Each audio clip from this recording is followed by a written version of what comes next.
आपने यहाँ पे कहा कि नीतीश जी सबके हैं। सच्चाई यह है कि नीतीश जी सबके नहीं, सिर्फ वहां पे है जहां पे उनको राजनीति दिखती है, जहां पे अरे उनको अंश सत्ता जी, दिखती है। 2015 में आपके भी थे, ये मत हाँ, बोलिए कि आपके नहीं थे। 2015 में आपके भी थे भाई साहब। नहीं नहीं, हाँ मैं पूरा जवाब दे देता हूँ, क्योंकि सच्चाई है कि अगर नीतीश जी सबके होते तो आज बिहार के युवाओं को पलायन नहीं करना पड़ता। अगर नीतीश जी सबके होते तो आज जंगल राज इतना फैल नहीं रहा होता कि कभी एक शिक्षक की गोली मारकर हत्या हो जाती, कभी जो है 26 मई को जैसा आपने देखा होगा तस्वीरें की पुलिस के सामने गोलीबारी हो रही है, तो ये सब चीजें नहीं होती। हम्म। अब मैं आपके विषय पर आ जाता हूँ। सच्चाई ये है कि 2011 में भी इसका गठन किया गया था, हम्म। जिस समय पे नीतीश कुमार जी मुख्यमंत्री थे। और हम लोग क्यों कह रहे हैं कि ये जो है ये एक चुनावी प्रयोग है, क्योंकि सवाल यह है कि आप तमाम कमेटियों का गठन करते, तमाम आयोगों का गठन करते, तमाम सिफारिश आती है, लेकिन उन सिफारिशों पे क्या आपने कभी अमल किया है? हम्म। अगर मैं हाल फिलहाल का अगर उदाहरण लूं, आपने 2000 अभी कास्ट सर्वे किया, कास्ट सर्वे का आपने करवा के उसका क्या आपने लागू किया, ये सवाल हम पूछेंगे। 2011 में तमाम सिफारिश आई। सच्चाई ये है कि बिहार के 36% स्वर्ण जो जाति के लोग हैं वो गरीबी रेखा से नीचे है, जिसकी सिफारिश की उन्होंने बात की, लेकिन अभी तक वो धूल चाट रही है सिफारिशें।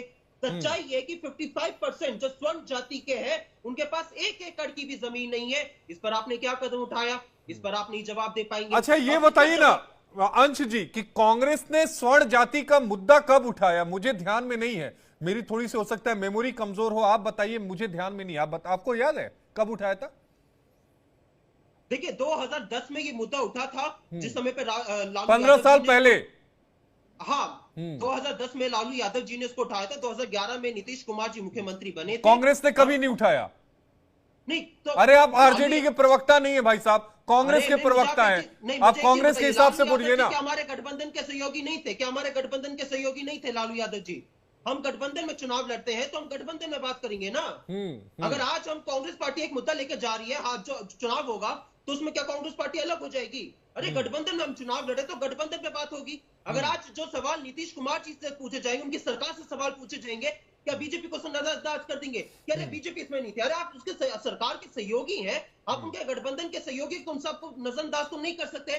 सवाल यहाँ पे आज नीतीश कुमार जी से इसलिए हम पूछ रहे हैं और उनके चुनावी प्रयोग को लेकर बात कर रहे हैं, क्योंकि आपने 2011 में जब आप इतने इस आयोग का गठन किया था, आपने पैसे लगाए, तमाम चीजें की आपने। उस समय पे भी जब ये अपनी सिफारिशें लागू नहीं कर पा रहे थे, तमाम सिफारिशें आ रही थी, तमाम इस पे मुद्दे उठाए जा रहे थे, तब भी आपने क्या किया? तो वही सवाल पूछा जाएगा। जब उसने अपनी रिपोर्ट 2013 में सौंप दी, 2013 में रिपोर्ट सौंपने के बाद आपने कमीशन का गठन किया। कमीशन का गठन करने के बाद आपने क्या किया? ये सवाल नहीं पूछा जाएगा। आज बिहार की जनता वो सभी सवाल पूछना चाहती है, तो इसलिए तो हम बात कर रहे हैं। ठीक है।